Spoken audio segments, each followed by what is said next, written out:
Hello મિત્રો, કેમ છો? બધા મજામાં? તો તમે બધા મજામાં દેશો મિત્રો. સ્વાગત છે આપણે એક નવા વિડીયોની અંદર. જો તમે તૈયાર બ્લાઉઝના માપ પરથી નવા બ્લાઉઝ બનાવવા માંગો છો તો આપણે આજે બ્લાઉઝનું માપ લેતા શીખીશું.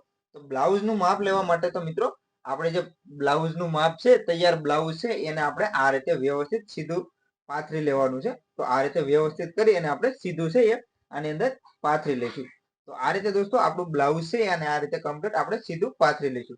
સૌથી પહેલા આપણે એક કાગળ લઈશું અને કાગળ ઉપર મિત્રો આપણે આટલું માર્કિંગ કરી લઈશું. તો એની અંદર મિત્રો આપણી લંબાઈ, શોલ્ડર, બાંય, ગાળો, હાર્મોલ, શેસ્ટ, કમર, પોઈન્ટ, ગળું અને પાછળનું ગળું. તો આટલી વસ્તુ મિત્રો આપણે છે એ આની અંદર લખી લઈશું. તો કમ્પ્લીટ મિત્રો આટલી વસ્તુ છે એ આપણે આની અંદર લખી લેવાની છે. હવે મિત્રો સૌથી પહેલા તો આપણે લંબાઈનું માપ છે એ લઈશું. તો લંબાઈના માપ લેવા માટે મિત્રો આપણું જે શોલ્ડરનો જોઈન્ટ છે ત્યાંથી લઈ અને આપણે અહીંયા સુધી માપ છે એ આની અંદર લઈ લેવાનું છે. તો એના માટે તો મિત્રો આ રીતે આપણે મેજર ટેપ છે એને આ રીતે રાખી અને અહીંયાથી આપણે માપ લઈશું. તો કે મિત્રો આપણે 13.5 ઇંચ. આની અંદર મિત્રો તમારી જોડે જે બ્લાઉઝનું માપ છે તૈયાર, તો એના પ્રમાણે લંબાઈ છે એ હોઈ શકે છે. તો અહીંયા આપણે આ જે બ્લાઉઝનું માપ લઈ રહ્યા છીએ, તો આની અંદર મિત્રો આપણી જે લંબાઈ છે એ છે 13.5 ઇંચ. તો આપણે અહીંયા જે અલગ કાગળ લીધો છે તો ત્યાં આપણે આ રીતે લખતા જઈશું. તો આપણે લંબાઈ છે મિત્રો 13.5 ઇંચ. તો આ રીતે મિત્રો સૌથી પહેલા તો આપણે લંબાઈનું માપ લેવા ગયું.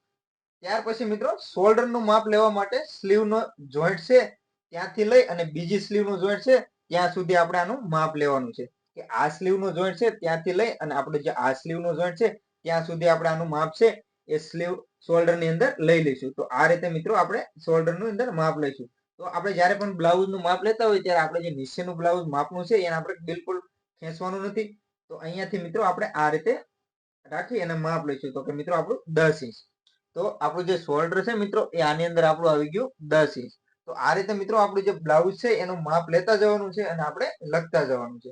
ત્યાર પછી આપણે હવે સ્લીવનું માપ લઈશું. તો બાયનું માપ લેવા માટે આપણે સ્લીવ છે એ આ રીતે વ્યવસ્થિત કરી લેવાની છે અને ત્યાર પછી આપણે સ્લીવ છે એનું માપ લઈશું. તો સ્લીવનું માપ લેવા માટે તો મિત્રો આપણે અહીંયાથી આ રીતે સ્લીવનું માપ છે એ લઈ લઈશું. તો કે આની અંદર છે મિત્રો 3.5 ઇંચ.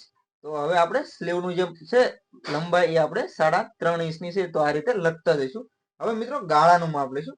ગાળાનું માપ એટલે કે દોસ્તો આપણી જે સ્લીવ છે અહીંયા, તો અહીંયાથી આ રીતે આપણે વ્યવસ્થિત કરી અને અહીંયા આ રીતે ગાળાનું માપ છે એ આપણે લઈ લઈશું. તો કે મિત્રો આની અંદર છે 5.25 ઇંચ. તો હવે આપણો જે ગાળો છે તો ગાળાની અંદર આપણે 5.25 ઇંચ અહીંયા લખી લઈશું. હવે મિત્રો શેષનું માપ લઈશું. તો શેષનું માપ લેવા માટે તો આપણે સૌથી પહેલા આપણે ગળાનું માપ લેવું પડશે. તો અહીંયાથી જે આપણું શોલ્ડર છે તો આ રીતે આપણે રાખી અને અહીંયાથી આપણે ગળાનું માપ સૌથી પહેલા તો લઈ લેવાનું છે. તો કે મિત્રો આપણે 5.5 ઇંચ. તો આ રીતે આપણું જે ગળું છે તો આપણે અહીંયા 5.5 ઇંચ ગળાનું માપ છે એ લખી લઈશું. હવે મિત્રો આપણે 5.5 ઇંચ આવ્યું છે તો અહીંયા આપણું 5.5 ઇંચ આવ્યું. હવે મિત્રો 5.5 ઇંચ આપણે શેષનું માપ લઈશું. તો આપણું જે સ્લીવનો જોઈન્ટ છે તો ત્યાંથી મિત્રો આ રીતે આપણે અહીંયા શેષનું માપ છે એ લઈ લેવાનું છે. તો આ રીતે આપણે અહીંયા શેષ છે મિત્રો 7.5 ઇંચ. તો આ રીતે આપણે 7.5 ઇંચ અહીંયા માપ છે એ આની અંદર શેષનું લઈ લેવાનું છે. 7.5 છે મિત્રો એટલે 7.5 નો ચોથો ભાગ એટલે કે આપણે આની અંદર છે 30 ઇંચ. તો આપણે શેષ આપણે 30 ઇંચની છે તો અહીંયા આપણે 30 ઇંચ લખી લઈશું. સાઈડના જોઈન્ટથી ગાજપટ્ટી સુધીનું માપ લેવાનું છે. જ્યારે માપ લઈએ ત્યારે કાપડને બિલકુલ પણ દોસ્તો ખેંચવાનું નથી. હવે આગળ પાછળનું માપ અલગ અલગ માપ લેવાનું આવે છે, કારણ કે આ મૂળ છાતી આવી ગઈ લૂઝિંગ બાદ કરતા. એટલે કે આપણે આપણી જે આ મૂળ છાતી છે એ આપણે આની અંદર શેષનું માપ આવી ગયું છે. હવે આની અંદર આપણે જ્યારે કટિંગ કરીએ ત્યારે આપણે આની અંદર સાઈડની અંદર જે સિલાઈનું માર્જિન છે લૂઝિંગ એ આપણે આની અંદર એડ કરતા હોઈએ છીએ.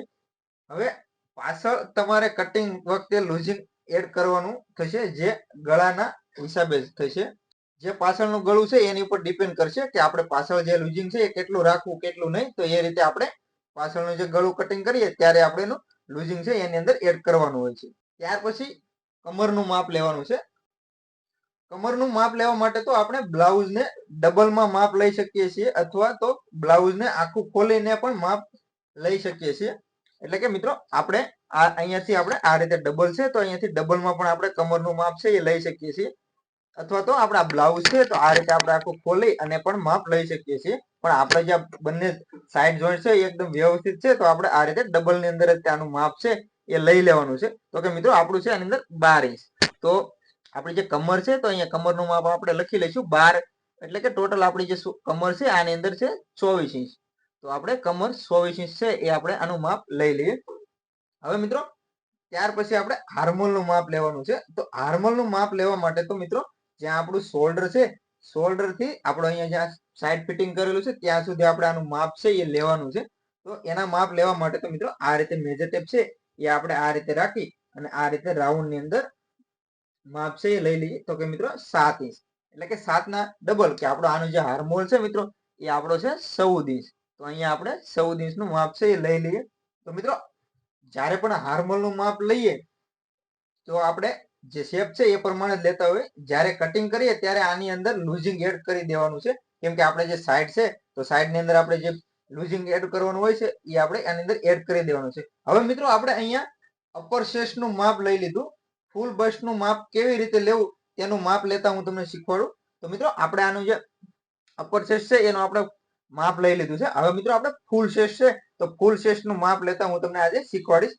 તો સિમ્પલ મિત્રો કે આપણું જે બ્લાઉઝ છે તો આપણે બ્લાઉઝ ને આ રીતે વ્યવસ્થિત કરી લેવાનું છે, અથવા તો જે આપણે શેસ્ટ નું માપ લીધું છે તો એની અંદર મિત્રો આપણે 2 ઇંચ છે એ પ્લસ કરી દેવાનું છે. તો એનું હું તમને બતાવું કે કઈ રીતે આપણે પ્લસ કરી દેવાનું છે. તો અહીંયાથી મિત્રો જે આપણો સાઈડ નો જોઈન્ટ છે ત્યાંથી લઈ અને આ રીતે આપણે કટોરી છે તો આ રીતે આપણો માપ લઈ લઈશું. અહીંયા બિલકુલ પણ આપણે કાપડને કે મેજર ટેપ ને ખેંચવાની નથી. તો આ રીતે આપણે રાઉન્ડ ની અંદર આ રીતે રાખી અને અહીંયા આપણે લઈ લેવાનું છે. તો મિત્રો આપણી જે ચેસ્ટ હતી તો એ આપણી આની અંદર 30 ઇંચ હતી. તો આની અંદર મિત્રો આપણે 8, એટલે કે જે આપણું ટોટલ માપ છે 30 ઇંચ, તો એની અંદર આપણે 2 ઇંચ પ્લસ કરી દઈએ એટલે કે આપણું 32 ઇંચ ને થઈ જાય. તો આપણે આ રીતે જે માપ છે એ લઈ શકીએ છીએ. ત્યાર પછી મિત્રો આપણે પોઈન્ટ નું માપ લઈશું. તો પોઈન્ટ નું માપ લેવા માટે તો મિત્રો કે આપણે શોલ્ડર છે ત્યાંથી આપણે પોઈન્ટ નું માપ લઈશું.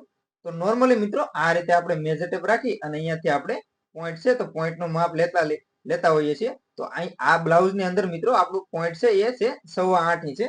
તો આપણે 8.25 ઇંચ લખી લઈશું.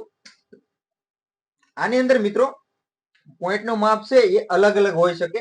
જો આની અંદર લંબાઈ વધારે હોય મિત્રો તો આપણે પોઈન્ટ નું માપ છે એ અલગ હોઈ શકે. જો શરીરની અંદર બેનો હોય તો એના માટે પણ પોઈન્ટ છે એનો અલગ માપ હોઈ શકે. જે તમારા પાસે બ્લાઉઝ નું માપ હોય તો એને આપણે શોલ્ડર થી લઈ અને આપણું પોઈન્ટ નું નિશાન છે ત્યાં સુધી આપણે આનું માપ છે એ લેતા હોઈએ છીએ. હવે આપણે પાછળનું જે ગળું છે તો પાછળના ગળાનું માપ લેવાનું છે. તો પાછળના ગળાના માપ લેવા માટે તો મિત્રો નોર્મલી આપણે બ્લાઉઝ છે તો બ્લાઉઝ ને આ રીતે આપણે સીધું કરી લેવાનું છે. તો હવે મિત્રો આ રીતે આપણું બ્લાઉઝ છે અને આ રીતે આપણે સીધું કરી લઈશું. અને મિત્રો આપણે જે શોલ્ડર છે તો શોલ્ડર થી આપણે અહીંયા આ રીતે પાછળના ગળાનું માપ છે એ લઈ લેવાનું છે. તો આ રીતે દોસ્તો આપણું જે પાછળનું ગળું છે તો આપણું પાછળનું ગળું છે મિત્રો આની અંદર 10 ઇંચ. તો અહીંયા મિત્રો આપણે 10 ઇંચ છે એ પાછળના ગળાનું માપ છે એ લખી લેવાનું છે. તો આ રીતે મિત્રો આપણું જે પાછળનું ગળું છે એનું પણ આપણે કમ્પ્લીટ માપ છે એ લેવાઈ ગયું છે. જ્યારે પણ મિત્રો આપણે બ્લાઉઝ નું કટિંગ કરીએ ત્યારે આપણું જે હાર્મોલ છે તો આપણે હાર્મોલ નું માપ આ રીતે જ લેવાનું છે. કેમ કે અહીંયાથી જ્યારે મિત્રો આપણે કટિંગ કરતા હોઈએ છીએ ત્યારે નોર્મલી આપણે અહીંયા આ રીતે માપ લેતા હોઈએ છીએ કે આની અંદર મિત્રો 4.5 ઇંચ આવ્યું, તો આપણે આ રીતે 4.5 ઇંચ અહીંયા નિશાન છે લગાવતા હોઈએ છીએ. તો મિત્રો ઘણા મિત્રો મેં જોયું છે કે અહીંયાથી આ ભાગ માપી અને કટિંગ કરતા હોય છે. તો અહીંયાથી મિત્રો કે 8.5 ઇંચ, તો અહીંયાથી 8.5 ઇંચ રાખી અને કટિંગ કરતા હોય છે. પણ એ મિત્રો આપણી જે સ્લીવ છે એ પરફેક્ટ રીતે આની અંદર હાર્મોલ છે બેસતો નથી. કેમ કે આપણે બ્લાઉઝ છે ને માપ પરથી તો વધારે રાખીશું, કેમ કે અહીંયા આપણે ઉપર છે તો ઉપરથી તે માપ લેવાનું વધારે રાખવાનું, કેમ કે અહીંયાથી આપણો જે શેપ હોય છે એ વ્યવસ્થિત હોય છે અને આપણો જે હાર્મોલ છે તો હાર્મોલને પણ આપણે રાઉન્ડ ની અંદર માપી લેવાનો હોય છે. અને મિત્રો હવે મિત્રો આપણે બેલ્ટ છે તો આપણે બેલ્ટ છે એ લંબાઈ પ્રમાણે હોઈ શકે છે. જે આપણો આ બ્લાઉઝ છે માપનો તો એની અંદર આપણે આ જે માપ છે એ પ્રમાણે આપણે આનું માપ લીધું છે. તો હવે મિત્રો આપણે જયારે કટોરીનું કટિંગ કરીશું ત્યારે હું તમને આગળના વિડીયોની અંદર બતાવીશ કે આપણે જે કટોરી છે તો કટોરીનું માપ કઈ રીતે લેવું. નોર્મલી મિત્રો આપણે કટોરીનું માપ છે એ અહીંયાથી આપણે લઈ લેવાનું છે. તો એ હું આગળ તમને વિડીયોની અંદર બતાવીશ. હવે મિત્રો આપણે ઘાસ પટ્ટી અને બટન પટ્ટી છે એનું પણ માપ લઈ લઈએ છીએ. તો અહીંયા મિત્રો આપણે 8 ઇંચ છે. તો આ રીતે મિત્રો આપણું જે બ્લાઉઝ છે તો બ્લાઉઝ ની અંદર આપણે આ રીતે કમ્પ્લીટ માપ છે એ આની અંદર લઈ લેવાનું હોય છે.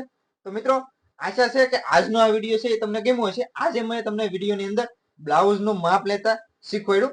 તો દોસ્તો આજનો આ વિડીયો તમને ગમ્યો હોય છે. વિડીયો ગમ્યો હોય મિત્રો તો લાઈક કરજો, શેર કરજો, અને હા દોસ્તો ચેનલ ઉપર પહેલી વાર આવ્યા હોય તો ચેનલને સબસ્ક્રાઇબ પણ જરૂરથી કરી લેજો. અને મિત્રો તમારે કોઈ પણ જાતનો કટિંગ છે, સિલાઈ છે, કોઈ શીખવું હોય તો મને કોમેન્ટ કરજો, જેથી કરીને આપણે એના ઉપર પણ વિડીયો બનાવીશું. તો મિત્રો આજના વિડીયોમાં આટલું જ તે. મળીએ દોસ્તો એક નવા વિડીયોમાં. ત્યાં સુધી બધાને જય માતાજી, બાપા સીતારામ.